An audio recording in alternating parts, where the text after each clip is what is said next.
Hi, this is Michael Regan with the Regan Team Home Loan Group, and welcome to November's monthly market update. So I have a really cool and really special guest today, Shawna Mcnulty of eXp Realty, and she really specializes in Marin and Sonoma County. But Shawna's got a really cool backstory that we'll get to in a little bit. But I just want to say, Shawna, welcome to this month's update. Thank you. Thanks for having me. Absolutely. Now, Shawna, so, people that watch this always like to know, kind of your little bit of your background, and you have a really, really cool one. So can you kind of tell us about your background? Yes. So before I started in real estate, I worked at Steve Silver's Beach Blanket Babylon in San Francisco, doing a crazy zany show, performing on stage for 15 plus years. And ended up transitioning into real estate once I heard the show was closing. They were kind enough to give us some transition time, got my license. I'm married to a general contractor. My parents were appraisers. My mom was also a real estate agent. Aunt was a real estate agent. So it just made sense. And having come from my own first-time home buying experience, I just really loved that, looking at houses, and I treated it as my job. And when it was over, I was kind of sad. So I was really happy to get back to being active in real estate and just helping my clients. Well, no, and that is awesome. I mean, your background is amazing with that. But can we go into the story? Because I know offline, we've talked about your story when you first bought the house. And without getting into names, what did that experience do for you when you went through your first time home buying experience? How has that, kind of changed how or formed how you do business? I definitely felt, looking back at my experience now that I'm an agent, I could have used a lot more hand-holding, education. We were kind of just left to our own devices. My agent was like, oh, well, what do you want to offer? And, didn't show me comps, didn't tell me about the market and, what's happening and what offers are getting accepted. So we wrote like 9 offers before we actually got accepted. And we had to go through this really long, arduous journey with, I think, looking back, if we had just been educated a little better about the market, we might have been able to cut that time. I mean, we ended up in a great house, don't get me wrong, but I like to educate my clients so they're not coming in, and burning out, writing offers that, don't get accepted. Obviously, right now, it's a lot easier. But I just really value the education that a real estate agent can offer you, especially as a first-time home buyer. You don't want to be burnt out, getting rejected over and over again. And by the end of my experience, we were just like, all right, we're done messing around. And we went, our full budget, which felt scary. But in hindsight, it was such a good decision. We were renting. We needed to get in. So it was a great decision in the end. No, and that's great. And your story is the perfect example of why your team matters. Like there's a skill level difference. There is a reason why you want to put together a really good team. And you pointed out beautifully, Shawna, it's like, look, you didn't have to put 9 offers. If you had an agent that had informed you right, you're working with the team, it helped guide you and give you really good information so that instead of like, hey, what do you want to put? Well, it's like, well, hey, what do you think we should put? And here's based on the comps, et cetera. So it really does make sense or make a big difference what kind of team you have. So, kind of transitioning in today's market, and you mentioned it, that it is easier in some cases, right now in the market. But can you tell kind of what advice are you giving to a buyer right now? Because you just said you have some new buyers, but what advice are you giving to them in our current market? I think it's really easy for buyers right now to it's great that they're excited, but they're like, it's turning, it's down. We're going to offer 50K below asking. And we're not quite there yet. So, I know people are excited, but we have to still be realistic. Softening, there's been a softening, yes, but we are not tail spinning down. It's just there's some really nice opportunities. Some properties have been sitting. We can negotiate seller credits, which is really nice. And, just not having to compete with so many offers, it depends. You really have to play it property by property because, agents are pricing a little all over the place, because I think part of it too is sellers are concerned. They don't want to list really low. So, you want to, when you find those properties that have been sitting, they've had some price drops, it can be a huge opportunity for buyers. And I just think it's a great time to be able to swoop in and get that property without having to compete with 10 other people. No, you're absolutely right. And it's brilliant because, that's the thing is, like Patricia came up with this, is, the seasons of home buying, and there's different seasons. Right now is the negotiation season. And so it's one of those things, I always look like the buyers who really struggled at the beginning part of this year, who had down payment assistance, who had an FHA, a VA loan, low down payments that were just getting outbid and just crushed. Like no one wanted to take their offer. They were unfortunately they lost, the first part of this year. Now those are the same people that I hope are getting back into the arena, realizing now is their time to get in, because if they wait and they go, oh, I'm going to wait till rates drop, they're going to be at the bottom of the pile again, because all those people are coming back in the market. So it's like, now is the negotiation time. Now is the time that if you were on the fringe or, lost out, you can actually get in now. So, I mean, that's really good advice to that. But to your point, Shawna, it depends on the house. There are still certain houses that are getting a lot of offers that are going way over. It just depends house by house, but at least that you've got a chance now, where before, not so much, right? It's so nice that FHA is back. You're not dead in the water from the beginning. I mean, I did get a few VA buyers into contract last year, but it did feel like an uphill battle. Whereas now they're open to it. If you come in with a competitive number, they're not going to rule you out. We just don't have, what we had months ago. And it's a really great opportunity. It's nice to say FHA is back again. You can welcome back to the it is table. awesome, because even we closed on, last week, now when we're shooting this, is on a contingent. So they actually, it was like, wait, someone can get a contingent offer accepted, and they did. I mean, it was awesome. And so it was really cool to see that again, because quite frankly, we really hadn't seen that in quite some time, unless it was like an off market kind of situation where, the seller wanted a lot of time. You just didn't see that for a long time. So that was, again, there's a lot of opportunity for those people who said, hey, I don't want to have to deal with this. That now look, you can actually get in the market. So, and transitioning over to the other side, and you kind of mentioned a little bit, but what advice are you giving to sellers right now? What I am saying is, be comfortable going a little lower, be comfortable pushing it lower. I know it's really hard for some sellers, and I understand that's a personal decision, but I want to get as many eyes on the property as possible. We need people in there. If you price too high, you can never backtrack away from that. If you sit on the market, you could have a beautiful house, but there is a real stigma of, we sat on the market and we price dropped. You just get a stigma. That's it. So my advice is, listen to your agent and price competitively, get eyes on the property, because I would much rather have two people fighting out for the property rather than sitting for 20 days, 30 days, and then one person comes along and thinks they can just take advantage. Oh, well, they need to sell it, So that's my biggest thing. I know it's a really hard pill for sellers to swallow. I know people don't like it, but that's my advice. Which is great. I mean, honesty is the best. You see sometimes where clearly that conversation didn't happen and the house is so out of whack, so priced out, and it sits there and it's like, well, yeah, I mean, everyone kind of knew that. I mean, this isn't a surprise.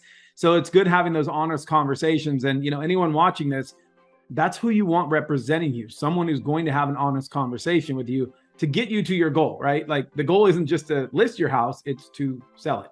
So that's obviously a great one. Now, another thing is, Shawna, so now we've had this conversation, you doing more Instagram, but the Instagram that you have done, you've shown a really cool adventure.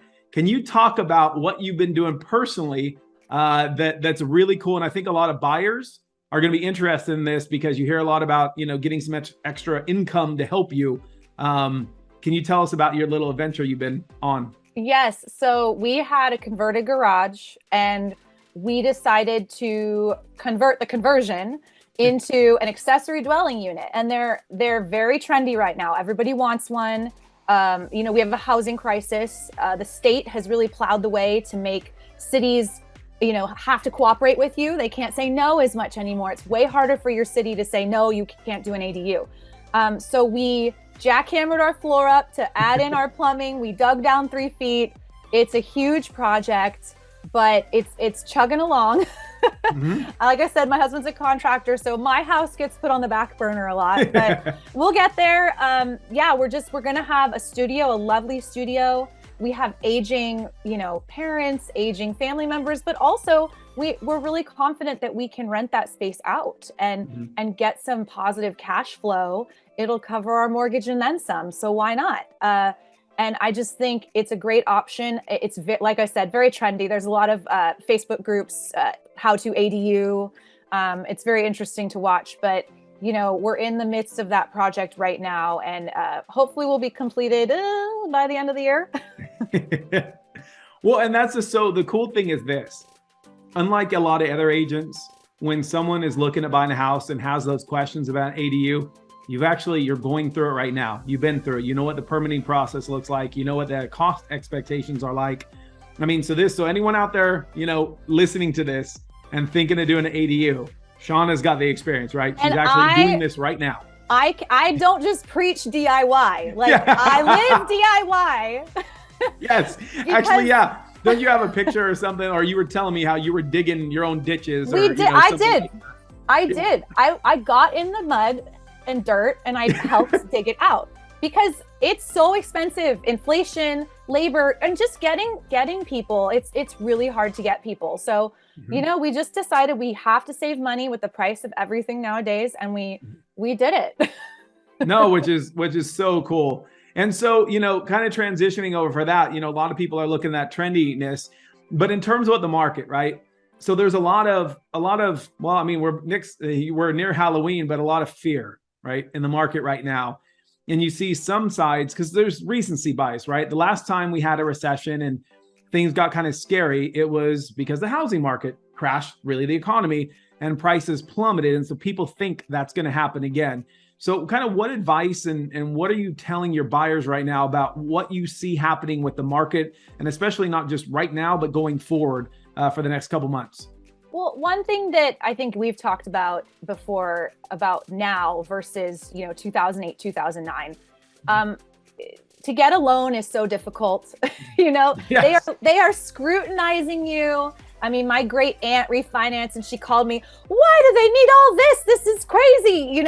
Everybody, my clients, oh my God, can you believe what they're asking for? But to me, that is what's stopping us from having what happened then. They're not handing out loans like candy. It's just, to me, that's just an indicator of that extreme situation back then. I don't think there's going to be a repeat now. Now, like I said, a softening, maybe so, but there's still talk of next year that rates are going to drop. So, I just think, again, it's not everybody would love. I'm an investor. It's crashing. I'm buying. They want to offer way below asking. I don't see that we're there right now. Again, I think it's just an opportunity for, like you said, those buyers on the sidelines to get in there. And I just think also, I forgot to throw this in earlier, to the sellers and the people who own their homes, please stop looking at your Zillow estimate. Please.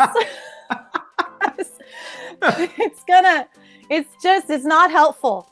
It's not realistic. You have to get, and the market is a snapshot. If you're going to go on the market, look at those recent comps, have your real estate agent sit you down, show them to you. It's so important because that is an indicator of what your house is worth, not what Zillow says, not what your neighbor said, not what your neighbor sold their house for 6 months ago.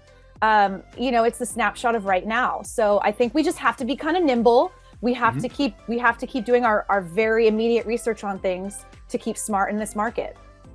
Well, no, that's such great advice, Shawna, and it makes me laugh about the Zillow, because not everyone knows this, but Zillow had their own iBuyer program that they used their own algorithm on to determine values. And so they were way overpaying for houses, and it ended up almost bankrupting them. And they shut down the iBuyer program because they had a bunch of houses they couldn't sell because they way overpaid for them.